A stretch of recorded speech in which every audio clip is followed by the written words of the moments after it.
सुप्रभात बच्चों। आज हम आपकी हिंदी की पुस्तक स्पृहा सत्र 2 का पाठ 1 पढ़ेंगे। पाठ 1 यातायात के साधन। इस पाठ के अंतर्गत हम धीमी गति वाले यातायात के साधन और तेज गति वाले यातायात के साधनों के बारे में जानेंगे। मनुष्य एक स्थान से दूसरे स्थान तक पहुंचने के लिए बहुत से साधनों का प्रयोग करता है। इन साधनों को यातायात के साधन कहते हैं। इन साधनों के कारण आज हमें एक स्थान से दूसरे स्थान पर पहुंचने में बहुत ही कम समय लगता है।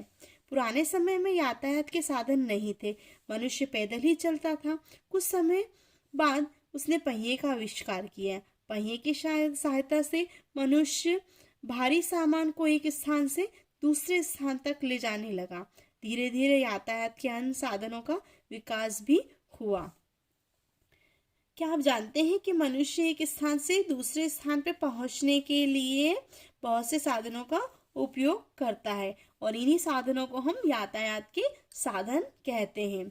और इन्हीं साधनों की वजह से हम एक स्थान से दूसरे स्थान पर बहुत ही कम समय में पहुंच सकते हैं। पुराने समय में यातायात के कोई साधन नहीं हुआ करते थे, तो उस दौरान मनुष्य पैदल ही चलता था। लेकिन फिर धीरे धीरे उसने पहिए का आविष्कार किया और उसकी सहायता से वो भारी सामान को भी एक स्थान से दूसरे स्थान पे ले जाने लगा और धीरे धीरे फिर उसने अन्य साधनों का भी विकास किया। आज हमारे पास साइकिल, स्कूटर, कार, मेट्रो, रेलगाड़ी, हवाई जहाज आदि बहुत से यातायात के साधन हैं। इनमें से साइकिल, रिक्शा, बैलगाड़ी आदि धीमी गति के साधन हैं और इनका प्रयोग केवल कम दूरी के स्थानों अथवा गांव में जाने के लिए किया जाता है। तो आज हम जानते हैं कि हम बहुत से यातायात साधनों को उपयोग करते हैं, जैसे कि साइकिल, स्कूटर, कार, मेट्रो, रेलगाड़ी, हवाई जहाज। और इनमें से भी जो साइकिल, रिक्शा, बैलगाड़ी हैं, ये धीमी गति के साधन होते हैं जिनको कि हम कम दूरी वाले स्थानों के लिए प्रयोग में लाते हैं। जैसे हम गांव में या शहर में अगर हमें कम दूरी पर ही जाना हो तभी हम इनका उपयोग करते हैं, क्योंकि इनमें बहुत ज़्यादा समय लगता है। स्कूटर, कार, बस, मेट्रो, रेलगाड़ी, हवाई जहाज आदि तेज गति के साधन हैं जिनका उपयोग अधिक दूरी के स्थानों पर जाने के लिए किया जाता है।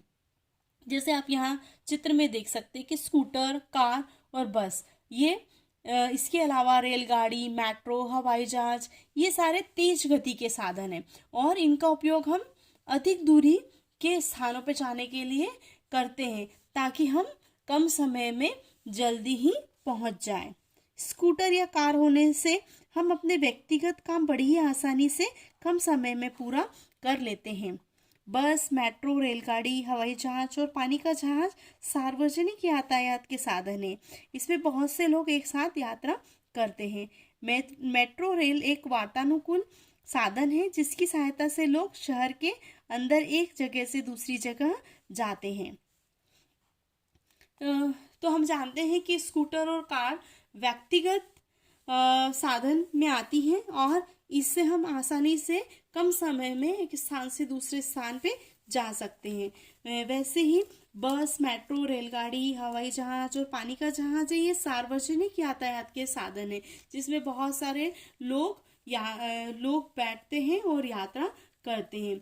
और इसी तरह से मेट्रो रेल एक वातानुकूल साधन है जिसकी सहायता से लोग शहर के अंदर एक स्थान से दूसरे स्थान पे आ जा सकते हैं। और ये मेट्रो रेल आप जानते होंगे कि कोलकाता, दिल्ली और मुंबई ऐसे मेट्रो सिटीज़ में चलती हैं जो बहुत बड़े शहर हैं और जहाँ पे एक स्थान से दूसरे स्थान पे पहुँचने में बहुत समय लगता है, इसलिए लोग यहाँ पे मेट्रो रेल का इस्तेमाल करते हैं। रेल यातायात का सबसे सस्ता साधन है जिसकी सहायता से हम एक शहर के अंदर तथा एक शहर से दूसरे शहर में यात्रा कर सकते हैं। यह आरामदायक भी होता है और रेल से बड़ी यात्राएं भी आसानी से की जाती हैं। इसमें आपको दी गई सुविधा के अनुसार ही किराया देना पड़ता है। रेल में सोने का स्थान भी होता है। जरूरी सामान को कम समय में सुरक्षित स्थान पर पहुंचाने के लिए मालगाड़ी का उपयोग किया जाता है। जैसे हम मेट्रो रेल होती है, इसी तरह रेल भी यातायात का सबसे सस्ता साधन होता है, जिसकी सहायता से हम एक शहर से दूसरे शहर की यात्रा भी कर सकते हैं, या फिर हम बड़े शहरों में अंदर के अंदर भी यात्रा कर सकते हैं। और ये बहुत ही आरामदायक होता है, क्योंकि इसमें हम सोने और बैठने की भी पर्याप्त जगह होती है, और इसमें हमें ज़्यादा किराया भी नहीं देना होता है, और हम आसानी से लंबी यात्राएं भी कर सकते हैं। और अगर हमें बहुत ज़्यादा सामान लेकर जाना हो तो उसके लिए हम मालगाड़ी का उपयोग कर सकते हैं। हवाई जहाज आज का सबसे महंगा और आरामदायक साधन है। यह बहुत कम समय में हमें एक स्थान से दूसरे स्थान तक पहुंचाता है। हवाई जहाज द्वारा डाक और माल भी जगह जगह पहुंचाया जाता है। हवाई जहाज है ये सबसे महंगा साधन होता है और आरामदायक भी होता है, जो हमें कम समय में एक स्थान से दूसरे स्थान पर पहुंचा देता है।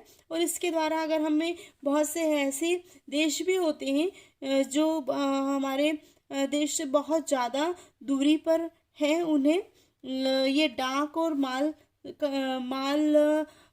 वाला सामान वगैरह भी पहुंचा सकता है, क्योंकि वहाँ पे पहुँचने में बहुत ही ज़्यादा समय लगता है। अगर हम कोई दूसरा साधन उपयोग में लाएंगे तो वहाँ जब पहुँचने में हमें ज़्यादा समय लगेगा। इसलिए हवाई जहाज़ से हम एक देश से दूसरे देश में माल व डाक भी इजीली या आसानी से पहुँचा सकते हैं।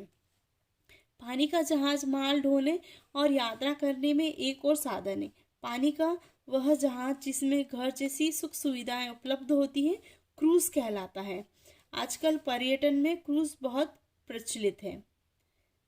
पानी का जहाज भी एक स्थान से दूसरे स्थान पे जाने के लिए बहुत ही अच्छा साधन है, और इसमें भी हमारे घर जैसी सुख सुविधाएं होती हैं, खाने पीने रहने सबकी व्यवस्था होती है, और ये पानी में चलता है। और इसमें एक देश से दूसरे देश में अगर हम जा रहे हैं तो उसमें समय ज़्यादा लगता है, और इसे क्रूज भी कहते हैं, जिसमें घर जैसी सुख सुविधाएं होती हैं। ऐसे पानी के जहाज को क्या कहते हैं? क्रूज कहते हैं।